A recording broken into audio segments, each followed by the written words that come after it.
आप अपने घर में मौजूद हैं, आधी रात का समय है और तभी आपको अनुभव होता है कि आपके घर में कोई और है। आपके बच्चे किसी दूसरे कमरे में सो रहे हैं, आप अपने कमरे में हो और आपको आपके ड्राइंग रूम में या आपके घर की छत पर या सीढ़ियों पर कुछ आवाज़ें आ रही हैं। आपको पता चलता है कि घर में कोई अवांछित तत्व घुस आया है। आपकी प्रतिक्रिया क्या हो? पहला ऑप्शन तो ये है कि आप कायरों की तरह बिस्तर के नीचे घुस जाएंगे, छुप जाएंगे या खुद को बाथरूम में बंद कर लेंगे। दूसरा ये है कि जो भी आपके पास उपलब्ध होगा आप उसे लेके बाहर आएंगे और उस घुसपैठिए से भिड़ेंगे, क्योंकि दांव पर आपके परिवार की जिंदगी है। पुलिस को फ़ोन करना भी ऑप्शन है, लेकिन पुलिस उतनी जल्दी नहीं आएगी, तब तक आप बहुत कुछ खो चुके होंगे। तो आपके पास विकल्प नहीं है कि आप अपने आत्मरक्षा के अधिकार का उपयोग करने के सिवाय और कुछ कर पाएँ। राम राम, मेरा नाम अजय सिंह, स्वागत है आपका मेरे YouTube चैनल भसड़ पर। मित्रों, दो घटनाएं संज्ञान में हैं। पहली ताज़ा तरीन घटना अलीगढ़ की है। अलीगढ़ में एक मोहल्ला है जिसे मामा भांजा कहा जाता है, और इस मामा भांजी मोहल्ले में रात के समय एक व्यापारी हैं रोहित नाम के, उनके घर में एक व्यक्ति बदनीयती के साथ घुस आता है। उस व्यक्ति का नाम फरीद उर्फ औरंगजेब है और ये वहीं की एक नज़दीक की बस्ती है रंगरेजपुरा करके, वहाँ का रहने वाला है। ये व्यक्ति उनके घर में अर्धरात्रि में आखिर क्यों घुसा? नेक नियति से तो नहीं आया होगा। इत्तेफाक से उस समय रोहित और उनके एक मित्र जो कि उनसे मिलने आए हुए थे वो जाग रहे थे, तो उन्होंने तत्काल उस व्यक्ति को खदेड़ लिया और दबोच लिया। जब इस शोर शराबे में वहाँ थोड़ी सी भीड़ भी इकट्ठी हो गई, लोग बाग निकल आए मोहल्ले से, सड़क चलते भी जो थे वो भी जुट गए। और जैसा कि सामान्य होता है कि जब भाई कोई अपराधी, कोई चोर, अब वो चोर था या हत्या के इरादे से आया था, ये कहना बड़ा कठिन है कि रोहित के परिवार को नुकसान पहुंचाने आया या सिर्फ चोरी उद्देश्य था या खाने पीने में जहर मिलाने आया, किस उद्देश्य से आया ये तो पता नहीं। तो उस व्यक्ति के साथ जो भीड़ जुटी है वो मारपीट करना शुरू कर देती है, सवाल तमाम होते हैं। ऐसे में वो व्यक्ति छूट के इनके हाथ से भागता है और भागने के दौरान लड़खड़ा के गिर जाता है। और गिरते समय उसका सर जो है पत्थर से टकराता है, सड़क के किनारे जो पत्थर लगे होते हैं उससे, और सर में आई उस चोट के चलते उसकी मौत हो जाती है। अगले दिन सुबह जो वो चोर है फरीद उर्फ औरंगजेब या जहादी है या हत्यारा है, जो भी है, उसका रिश्तेदार, उसका मोहल्ला, उसके गांव गली सब सड़कों पे उतर आते हैं। पथराव उपद्रव शुरू हो जाता है और इसमें स्थानीय जो राजनेता हैं मुस्लिम समाज के, समाजवादी पार्टी से जुड़े हुए खास तौर पे, वो इसमें उनका नेतृत्व करते हैं प्रशासन पर दबाव बनाने के लिए। नतीजे में रोहित और उनके अलावा 11 अन्य के विरुद्ध हत्या का मामला दर्ज कर लिया जाता है और 4 लोगों को तत्काल गिरफ्तार भी कर लिया। सवाल ये है कि क्या रोहित ने हत्या की?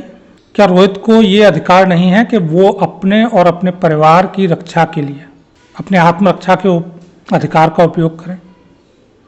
भाई कानून भी उन्हें ये हक देता है और किसी व्यक्ति को, ये तो प्रकृति का दिया हुआ अधिकार है, जानवर को भी। एक हिरन पे भी जब अगर उसके बच्चे पर खतरा हो, हिरन शेर पे सींग लेके भिड़ जाती है, भले मरे या जिए, तो हम तो इंसान हैं। दूसरी घटना इसी तरह की प्रतापगढ़ की है। यहाँ एक परिवार है जिसके ऊपर एक मौलवी का कुछ कर्जा था और उस कर्जे पे उल्टी सीधी ब्याज जोड़ के उन्होंने 20,000 रुपये को लाखों रुपए में हिसाब बना दिया और फिर उस लाखों रुपए के कर्ज के बदले, बड़ा गरीब परिवार है, उन्होंने जो विक्टिम है उसे सताना शुरू किया और उस पर दबाव यहाँ तक बनाने लगे, ब्राह्मण परिवार है, कि वो अपनी 2 पुत्रियों, वो अपनी पुत्री या पत्नी में से किसी को उसमें मौलवी के हैंडओवर करे, पैसे के बदले घर की इज्जत की मांग। ये परिवार जो पुरोहिताई होती है उससे जुड़ा हुआ है। इसके बच्चे भी संस्कृत पाठशाला में पुरोहिताई आदि पढ़ रहे हैं। आप जानते हैं बड़ी गरीब तबके के जो ब्राह्मण होते हैं उन्हीं के बच्चे अब ये पढ़ रहे हैं, अन्यथा इंटरेस्ट नहीं बचा है। तो कहीं ना कहीं क्योंकि पुरोहिताई से जुड़ा हुआ परिवार है, तो अन्य सभी जो जाति वर्ग हैं, आपके संस्कारों में ये वर्ग कहीं ना कहीं तो जुड़ा रहा है, आपके धर्म कर्म का साथी रहा है। तो जब इससे ज़रूरत है तो आवाज़ उठनी चाहिए। तो जो पत्नी या पुत्री की मांग की गई वो सिर्फ उस परिवार भर पे चोट नहीं थी, वो पूरे सनातनी समाज पर चोट थी कि आपके पुरोहित की पुत्री को पैसे के बदले में मांगा जा रहा है।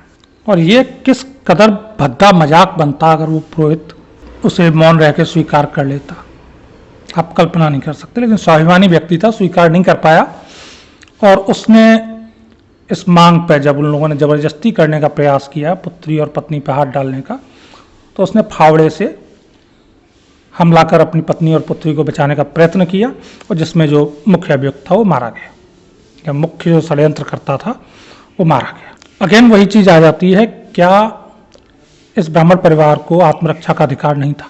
क्या अगर ठीक है उसने कर्जा लिया, भी कर्जा लिया, चुकाना चाहिए, सारी बातें अपनी जगह, क्या कर्जा पत्नी या पुत्री दे के चुकाना चाहिए? इस स्थिति को उलट भी दीजिए कि कर्जा देने वाला कोई हिंदू होता और लेने वाला कोई मुस्लिम होता, तो वहाँ भी कम से कम मेरे जैसे लोग ये बिल्कुल नहीं कह देते कि नहीं साहब, किसी से कर्जे के बदले में उसकी बेटी या पत्नी मांगी जा सकती है। ये घोर अमानवीय, ये निहायत ही जो रेगिस्तानी कल्चर है जहालाना, उसका है उदाहरण। और मज़ेदार बात देखिए कि इनके मजहब में ब्याज को हराम बताया गया और उसी ब्याज पर दबाव बना के किसी की बेटी मांगी जा रही है, और वो भी एक ऐसा व्यक्ति जो पुरोहित का कार्य करता है। तो कहीं ना कहीं पूरे सनातन समाज को अपमानित करने का ध्येय रहा है इसमें। अगेन वही चीज हुई कि वो प्रतापगढ़ के सपाही, प्रतापगढ़ के जो वहाँ के हम मजहब थे उसके मौलवी के, वो एकजुट हो गए, आंदोलन, हाहाकार, धमकी, कठोर कार्रवाई पुलिस को करने के लिए व्यवस्थित होना पड़ा।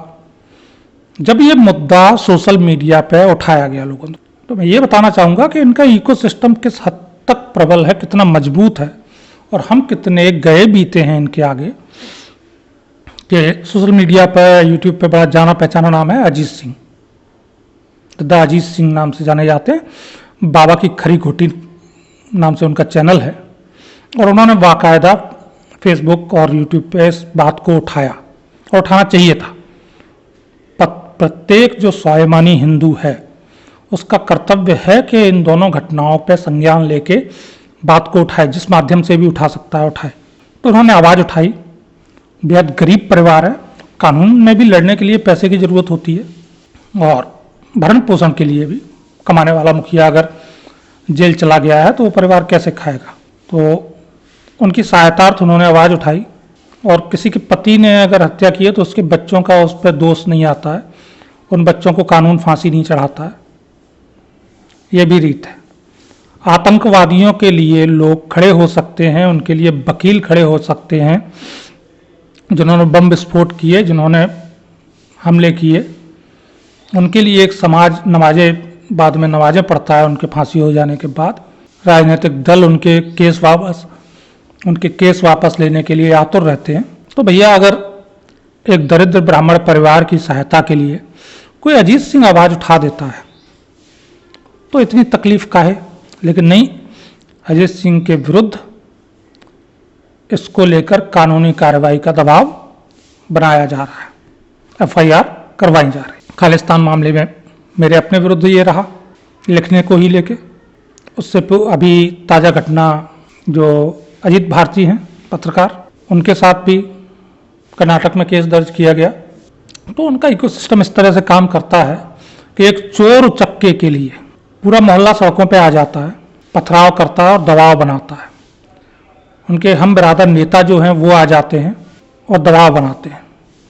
सवाल ये है कि रोहित के मोहल्ले में मुर्दे तो रहते नहीं होंगे, अलीगढ़ में जो मामा भांजा मोहल्ला है उसमें मुर्दे नहीं रहते होंगे, इंसान ही रहते होंगे। और ख़राब स्थितियों के बाद भी अभी वहाँ से बीजेपी का ही कैंडिडेट जीता है। तो ये भी कन्फर्म है कि अलीगढ़ क्षेत्र में हिंदू मेजॉरिटी है। मामा भांजा मोहल्ला हो जिसके 12-12 लोगों पे केस दर्ज है, या आसपास के हिंदू इलाके हों, भाई आपको सड़क पे आने से किसने रोका हुआ है? अगर उन्हें अधिकार है सड़क पे आने का तो आपको भी, आप भी आ सकते हो ना। अगर सपा के नेता लोगों को जुटा के सड़क पे ले आते हैं तो भाजपा के जो स्थानीय नेता होंगे, मोहल्ले स्तर के भी होंगे, पार्षद होंगे, जो भी होंगे, वो भी तो ये काम कर सकते थे। और चलो नेताओं को एक तरफ रख दीजिए, सामान्य लोग एक मोहल्ले की मीटिंग बुला के ये किया जा सकता है। ठीक है भाई, हमारे मोहल्ले की बात है, हम भी खड़े होंगे, पथराव मत कीजिए। मैं किसी हिंसा को प्रमोट नहीं कर रहा हूँ, ना उसके लिए उकसा रहा हूँ। आप पथराव मत कीजिए, आप आगजनी नहीं करनी है, आपको सड़कें नहीं रोकनी है, लेकिन विशुद्ध गांधी बाबा वाले तरीके से। अगर मोहल्ले भर के लोग, औरतें, बच्चों सहित जाके 24 घंटे के लिए उस थाने पर बैठ जाएं, तो जांच के बाद वास्तविक न्याय देने में पुलिस को मजबूर होना पड़ेगा, कोई अन्य विकल्प नहीं होगा। और जो शीर्ष सत्ता बैठी हुई है लखनऊ में, उसे ऊपर से आदेश देने पड़ेंगे अगर जनभावनाएं दिखाई देंगी सड़क पे तो, और मजबूर होना पड़ेगा कि वो यहाँ पे जो वास्तविक गैर इरादतन हत्या का मामला बनता है, तो भाई सवाल वही होगा कि आप क्यों नहीं आते। आप भी तो आ सकते हो ना सड़कों पे, और आप जब तक नहीं आओगे, बिना रोए माँ दूध नहीं पिलाती है, ये सच्चाई है। आपने 100-200 रुपये, 500 रुपये पेटीएम कर दिया, चलिए अच्छी चीज़ है, वो भी मैं उसकी भी तारीफ कर रहा हूँ। जो प्रतापगढ़ वाला परिवार है, अपील पे आप लोगों ने किया, सहायता उन तक पहुंचाई उनके अकाउंट में, अच्छी बात है। जो लोग सक्षम हैं जरूर और करने का प्रयत्न करें। प्रतापगढ़ में जो वकील साहिबान हैं, मेरा उनसे भी अनुरोध है, कृपया फीस के बिना इस मामले में इस परिवार के लिए सहायक हों। तो अंतिम विकल्प तो कानून ही है, कानून का ही द्वार हमें खटखटाना पड़ता है, कानून के जरिए ही हम चीज़ों को सॉर्ट आउट करते हैं। और ऐसा नहीं है कि ये विकल्प नहीं हो, बहुत कुछ होता है, तंत्र के द्वारा प्रताड़ित लोग होते हैं या इस तरह के राजनीतिक शिकार हो जाते हैं, राजनीतिक भीड़ के, उनके लिए ये करना पड़ता है। और कई बार जो अपराधियों को दंडित करवाने के लिए भी हिम्मत जुटानी पड़ती है। बहुत से केसेस में अपने जनपद में मैंने खुद इस तरह के इनिशिएटिव लिए हैं, अपनी तरफ से थोड़ी हिम्मत दिखानी पड़ती है। तो अलीगढ़ के वकील साहिबान हों या प्रतापगढ़ के, उन्हें आगे आना चाहिए। सबसे पहले उन्हें आगे आके इन परिवारों को सहायता देनी चाहिए। एक सिस्टम हमारा भी होना चाहिए। अगर उनके 10,000 जुट सकते हैं सड़कों पे, तो हम कम से कम 5,000 तो निकलना है। मैं हिंसा की, दंगे की, कहीं जाकर लड़ने की बात नहीं कर रहा हूँ, मैं सिर्फ शक्ति प्रदर्शन की बात कर रहा हूँ। मैं शांतिपूर्ण रूप से अपनी बात रखने की बात कर रहा हूँ, हमें प्रशासन के सामने रखनी है। और जब एक बात को 5,000 लोग रखते हैं, सड़क पर बैठे होते हैं, उनका कोई नेतृत्व कर रहा होता है और वो लोग उस बात को रखते हैं, तो ऐसा नहीं है कि उस बात को ना सुना जाए। कोई सरकार हो, सुनेगी, नाक रगड़ के सुनेगी। और आप सुनाना ही नहीं चाहते तो कोई नहीं सुनेगा, ये तय है। आप उम्मीद ही मत रखिए कि योगी जी सुन लेंगे, या कल को कोई और बैठेगा इस गद्दी पे तो वो सुन लेगा, या कल से पहले कोई और था उसने नहीं सुना। उसकी एकमात्र वजह यह है कि आपको सुनाना आता नहीं, आप घर से निकलना ही नहीं चाहते। करना पड़ेगा। एक शहर के लोग इकट्ठा होकर सड़क पर बात सुना रहे हैं, उनकी नहीं सुनी जा रही है, तो पूरे प्रदेश के लोगों को इस सड़कों पे आना होगा। जगह जगह जाके डीएम को इसको लेकर के दबाव बनाना होगा, डीएम के जरिए संदेश लखनऊ तक पहुंचाना हो। तब भी नहीं सुना जा रहा, देश भर में खड़ा करना पड़ेगा, जुटानी होगी। और अगर नहीं जुटोगे तो आपका कोई सुनने वाला है नहीं। क्या करोगे साहब कि चलो अलीगढ़ में साहब हमारे ऊपर ये केस कर दिया भाजपा सरकार ने, हम 2027 में योगी को सबक सिखाएंगे, हम ये करेंगे कि योगी को वोट नहीं देंगे। फिर आप क्या करोगे ऐसा करके?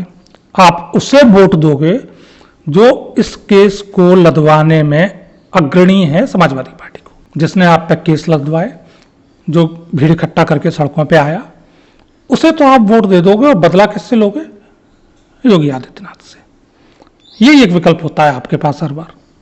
और इसकी जगह आप एक बार आओ तो बाहर निकल के, वो मौन होके बैठ जाएंगे। वो सफी से फोन जाएगा जो वहाँ के सपा नेता होंगे कि इस मामले में दूर बैठो, क्योंकि ये तय है कि उसके बाद अलीगढ़ में किसी हिंदू का एक वोट नहीं मिलेगा। अगर उन्होंने तब भी जारी रखा विरोध तो भैया कानून अपना काम करेगा। हालांकि दोनों मामलों में ये तय है कि कोई अच्छा वकील अगर इन्हें अपने हाथ में लेगा तो बमुश्किल महीने 2 महीने में इस मामले के, जो अलीगढ़ मामले में तो महीना भर लगना है मुश्किल से, महीने 15 दिन में जमानत हो जाएगी, इससे ज़्यादा कुछ नहीं होना है। और केस में भी दम नहीं है तो उसके बाद केस चलता रहेगा, बरी हो जाएंगे। प्रतापगढ़ वाले मामले में अगर कोई योग्य वकील पैरवी करेगा तो कुछ समय लगेगा, हो सकता है हाई कोर्ट तक जाना पड़े जमानत के लिए, लेकिन ऐसा भी नहीं है कि जमानत ना हो सके।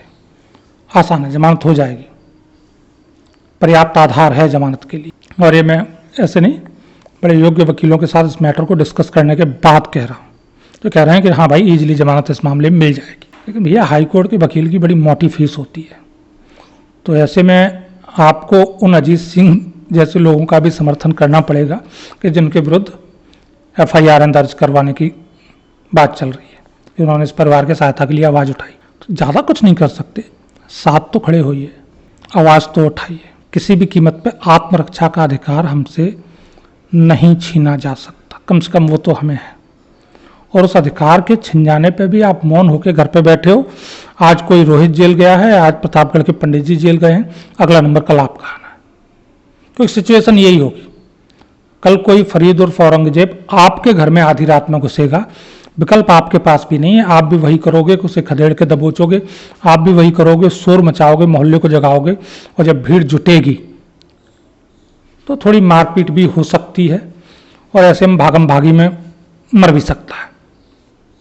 जानबूझ के हत्या कोई नहीं कर रहा, लेकिन फिर भी मर सकता है, दुर्घटना है, और तब आपके साथ भी ये नौबत आ जाएगी। अब आपके हाथ में ये नहीं है कि आप पिंजड़े में रहना शुरू कर दो घर छोड़ के, कि जिससे कि कोई घुस ना पाए। ना इतना है कि आप अपने दरवाजे पर 4 सिक्योरिटी गार्ड बैठा सको, हर आदमी नहीं बैठा सकता। तो विकल्प इकलौता यही है कि कम से कम एकजुट रहिए। अगर रंगरेजपुर की भीड़ इकट्ठी सड़कों पर आ सकती है, तो माओ भांजे इलाके की भी भीड़ आए, अनिवार्य है। शक्ति होना पर्याप्त नहीं है, दर्शन मात्र से काम नहीं चलता, प्रदर्शन भी अनिवार्य है। अगर शक्ति है तो उसका प्रदर्शन करिए, संख्या बल है तो प्रदर्शित करिए। प्रदर्शित करेंगे तो सरकार किसी की भी सुनेगी। अनुरोध है अलीगढ़ वालों से भी, प्रतापगढ़ वालों से भी बाहर निकलें। अनुरोध है सोशल मीडिया से भी कि जो लोग इस तरह के मामलों में आगे बढ़ के आवाज़ उठाते हैं, उनके साथ आप भी सहायक बनिए, समर्थन में दिखाई दीजिए। राम राम, वंदे मातरम, जय हिंद।